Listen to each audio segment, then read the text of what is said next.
நீங்கள் செய்ய வேண்டிய ஆற்ற வேண்டிய உங்களுடைய கடமைகள் முதலாவது தேவனுக்கும் நமக்கும் உள்ளதான கடமைகளை செய்வதில் நீங்கள் உறுதியாக இருங்க. ஆராதிப்பதிலையும் அவருக்கு அடுத்த காரியங்களில் அவருடைய வேத வசனத்தை தியானிப்பதிலையும் அவர் கொடுக்க வேண்டியதை கொடுத்து நேரத்தை கொடுங்கள். உங்களுடைய உங்களுடையதான பொருளின் முதற் பலனானவைகளை உங்களுடைய பிரயாசத்தின் முதற் பலனானவைகளை அவர் கொடுத்து அவரை மகிமைப்படுத்துங்கள்.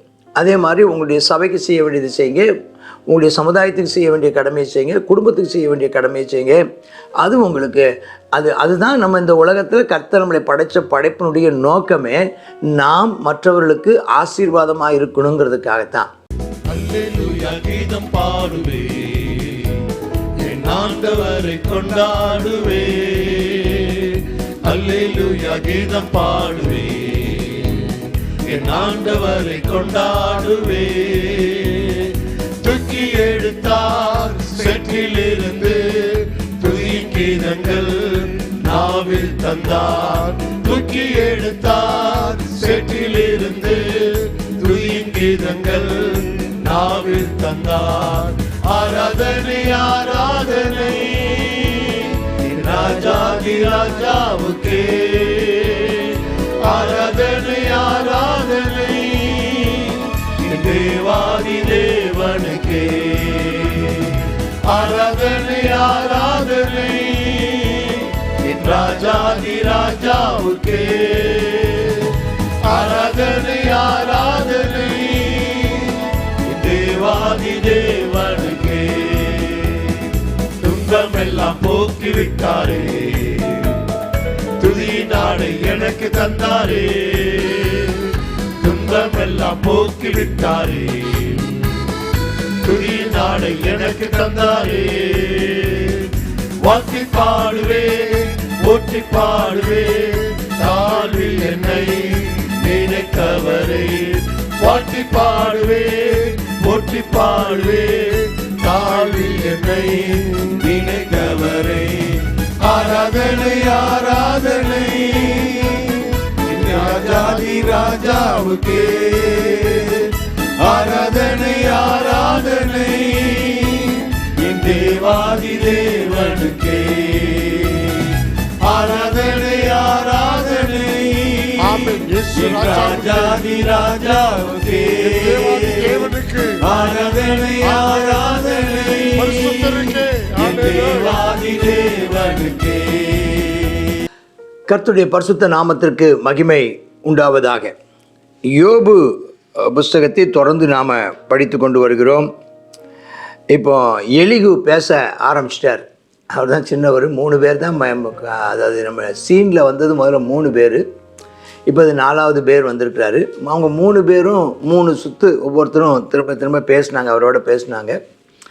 அவங்க எல்லாம் என்ன பேச விரும்பினாங்கன்னா, யோபுவே நீ குற்றம் பண்ணியிருக்கிற, பாவம் செஞ்சுருக்கிற, தவறு இழைத்திருக்கிறாய் அப்படின்னு, நீ நீதிமான் அல்ல, ஆண்டவர்கிட்ட மன்னிப்பு கேளு, ஆண்டவரோட சமரசம் பண்ணு அப்படின்லாம் அவங்க சொல்லிட்டு வர்றாங்க.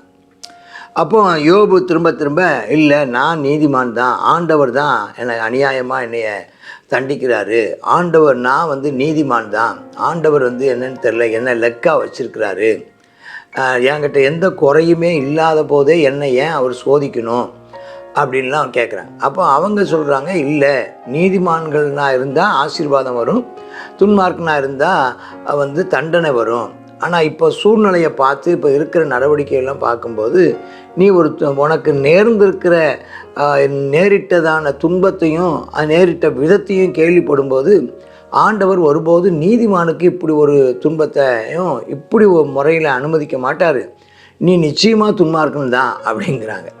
இவன் என்னென்னவோ சொல்லி பார்க்குறான், அவங்களும் சொல்லி பார்க்குறான், விடாமாட்டேங்கிறான் இவன். நான் அவர் என்னை கொண்டு போட்டாலும் நான் நீதிமான் தான் அப்படின்னு இவன் சொல்லிகிட்ருக்கிறான். ஆனாலும் விசுவாச வார்த்தைகளை சொல்கிறான்.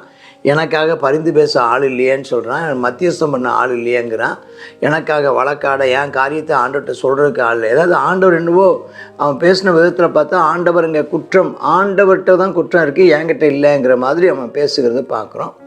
இப்போ எலிகு பேச ஆரம்பிக்கிறார்.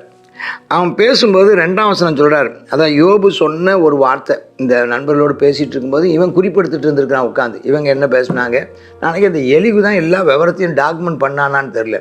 அவங்க பேசுனதையும் இவன் கேட்டுகிட்டே இருந்திருக்கான், இவன் பேசுனதையும் இந்த குறிப்பெடுத்து பேசுகிறான் பாருங்கள். இந்த பட்டிமன்றத்தில் எதிராளி பேசும்போது குறிப்பெடுத்து வச்சுட்டு அதுக்கு பதில் சொல்கிற மாதிரி இவன் சொல்கிறான், எப்பா யோபுவே, என் நீதி தேவனுடைய நீதியை பார்க்கலும் பெரியதுன்னு இது சொன்னது நியாயம்னு நினைக்கிறீரா கேட்குறேன். நீர் என்ன சொல்கிறீர்? ஏன் நீதி ஆண்டு? அப்போ நான் நீதிமான், கர்த்தர் ஏன் துன்பப்படுத்தினான்னு தெரில, என்னிடத்தில் குற்றம் கண்டுபிடிக்க பார்க்குறாரு, என்னிடத்தில் அக்கிரமத்தை சாட்ட பார்க்குறாரு, என் மேலே அக்கிரமத்தை சாட்ட பார்க்குறாரு, குற்றம் சாட்ட பார்க்குறாருலாம் சொல்கிறியே, நீ நீதிமான்னு சொல்லி அவரை விட நீ நீதிமானா?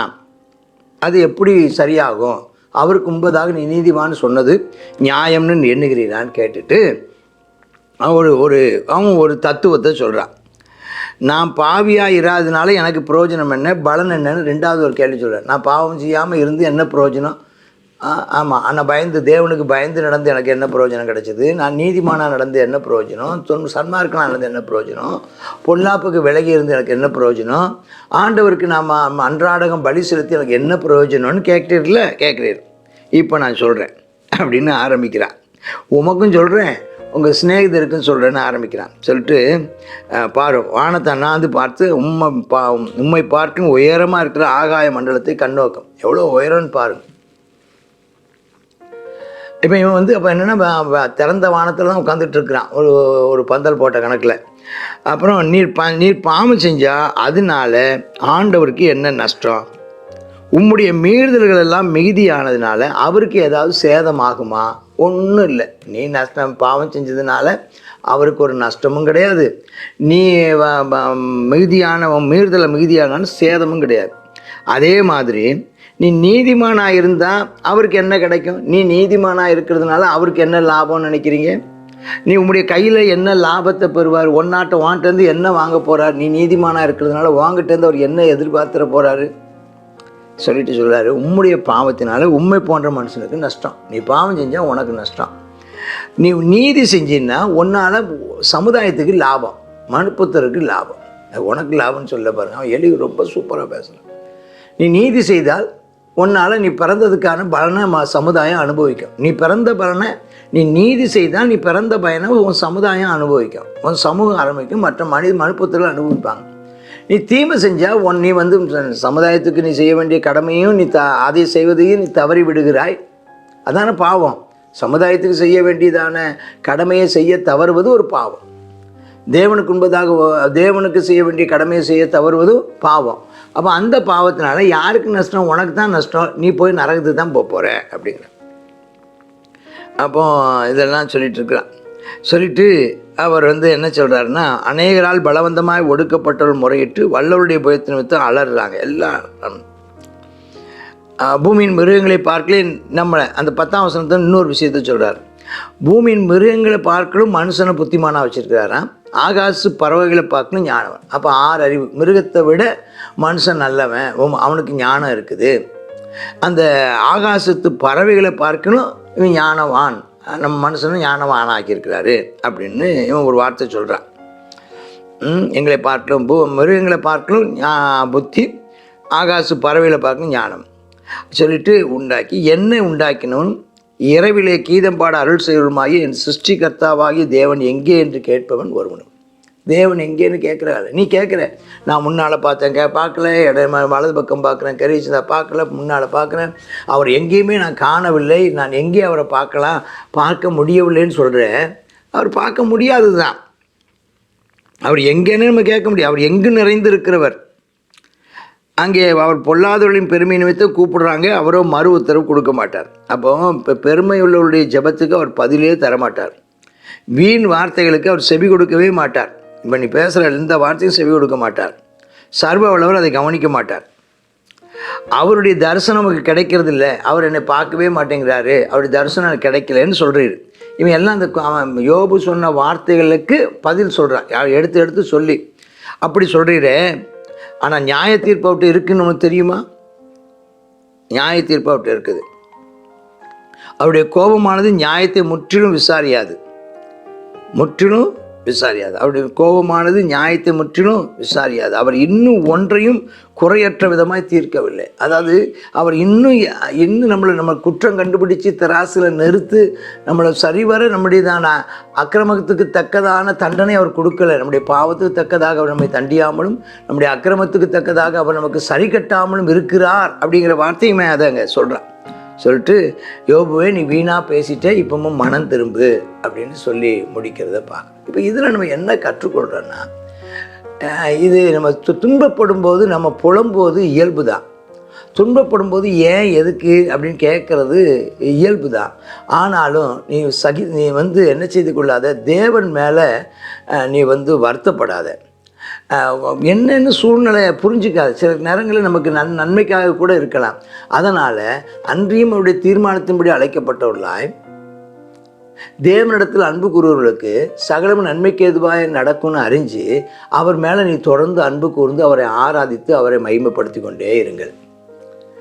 பொறுமையாக இருங்க. கர்த்தர் காரியம் எப்படி முடிய போகிறது என்பதை நீங்கள் பொறுமையோடு கூட காத்திருங்கள். கர்த்தர் உங்களுக்காக ஆமென் நல்லதையே அவர் செய்வார். தைரியமாக இருங்கள். நீங்கள் செய்ய வேண்டிய ஆற்ற வேண்டிய உங்களுடைய கடமைகள் முதலாவது தேவனுக்கும் நமக்கும் உள்ளதான கடமைகளை செய்வதில் நீங்கள் உறுதியாக இருங்க. ஆராதிப்பதிலையும் அவருக்கு அடுத்த காரியங்களில் அவருடைய வேத வசனத்தை தியானிப்பதிலையும் அவர் கொடுக்க வேண்டியதை கொடுத்து நேரத்தை கொடுங்கள். உங்களுடையதான பொருளின் முதற் பலனானவைகளை உங்களுடைய பிரயாசத்தின் முதற் பலனானவைகளை அவர் கொடுத்து அவரை மகிமைப்படுத்துங்கள். அதே மாதிரி உங்களுடைய சபைக்கு செய்ய வேண்டியது செய்யுங்க, உங்களுடைய சமுதாயத்துக்கு செய்ய வேண்டிய கடமையை செய்யுங்க, குடும்பத்துக்கு செய்ய வேண்டிய கடமையை செய்யுங்க. அது உங்களுக்கு அதுதான் நம்ம இந்த உலகத்தில் கர்த்தர் நம்மளை படைத்த படைப்பினுடைய நோக்கமே நாம் மற்றவர்களுக்கு ஆசீர்வாதமாக இருக்கணுங்கிறதுக்காகத்தான். இனிமேல் துன்பப்படுகிற நேரத்திலையும் நம்மால் எந்த அளவுக்கு மற்றவர்களுக்கு ஆசீர்வாதமாக இருக்க முடியுமோ அப்படியே நம்ம ஆசீர்வாதமாக இருப்போம். நம்முடையதான பிரச்சனைகளிலிருந்து கர்த்தர் சீக்கிரமாக வெளியே கொண்டு வருவார். உன்னுடைய நீ உபத்திரவப்பட்டதற்கு ஈடாக, நீ துன்பத்தை கண்ட வருஷங்களுக்கு ஈடாக கர்த்தர் உன்னை நிச்சயமாக மகிழ்ச்சி ஆக்குவார். ஆமேன், ஆமேன்.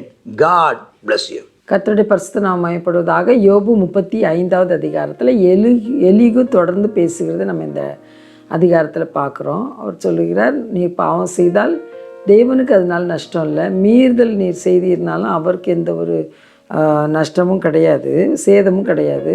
நீர் பாவம் செய்தீர்னா உமக்கு தான் நஷ்டம்.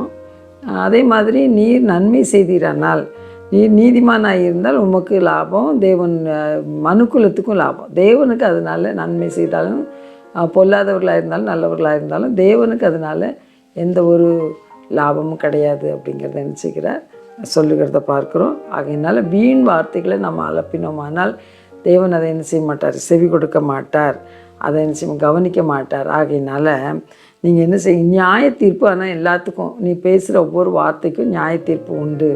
ஆகையினால நம்ம என்ன செய்வோம், பயந்து அவருக்கு காத்திருக்க வேண்டும் அப்படின்னு சொல்லுகிறார். ஆகையினால நம்ம என்ன செய்யக்கூடாது, தகாத வார்த்தைகளினால் புலம்பி நம்ம என்ன செய்ய நியாய தீர்ப்புக்கு நம்மை உள்ளாக்கி விடக்கூடாது. நம்ம ஜாக்கிரதையாக இருப்போம். இந்த எலிகு சொல்லுகிற பிரகாரம் நாம் நன்மை செய்தால் நமக்கு தான் மேன்மை. ஆகையினால் நம்ம என்ன செய்வோம், கர்த்தருக்கு பயந்து நடக்க கர்த்தர் கிருபை தருவாராக. ஜெபிக்கலாம். கர்த்தாவே, கிருபை இரக்கம் தான் நல்ல பிதாவே, சர்வ வல்லமையுள்ள தேவனே, இந்த நாளிலும் கர்த்தாவே அப்பா நாங்கள் உம்முடைய நியாய தீர்ப்புக்கு பயந்திருக்க கிருபை தாரும். கர்த்தாவே, வாய்ச்சாலக நீதிமானாக விளங்குவது எப்படின்னு சொல்லப்பட்டிருக்கிறதுப்பா. ஆமென். இயேசுப்பா, ஸ்தோத்திரம் ஆண்டவரே. நாங்கள் அநேக நேரத்தில் நாங்கள் நீதிமான்கள் என்று சொல்லி எங்களை நினைத்து கொள்கிறோம்ப்பா. அநேக அப்பா வார்த்தைகளினால் நாங்கள் தவறுகளை இழைக்கிறோம் என்பதை நாங்கள் தெரிந்து கொள்கிறதில்லப்பா. தேவனே, எங்கள் குற்றங்கள் எங்களுடைய வாயினால் கர்த்தாவே செய்த மீறுதல்கள் எல்லாவற்றையும் இந்த நாளில் மன்னித்து கர்த்தாவே எங்களுடைய வாய் மீறாதபடிக்கு எங்களை காத்துக்கொள்ளும். கர்த்தாவே, ஸ்தோத்திரம்ப்பா. ஆமென் அப்பா. உம்முடைய இரக்கத்துக்கு நாங்கள் கெஞ்சிக்கிறோம். ஆமென். உடைய நியாயத்தீர்ப்புக்கு முன்பதாக நிற்கத்தக்கவன் யார் ஆண்டவரே? நீர் இறங்கி அப்பா ஸ்தோத்திரம் ஆண்டவர் எல்லா தீமைகளுக்கும் எங்களை விலக்கி பாதுகாத்துக்கொள்ளும், மன்னித்து தயவு பாராட்டும். இயேசுவின் நாமத்தில் ஜெபிக்கிறோம் நல்ல பிதாவே. ஆமென்.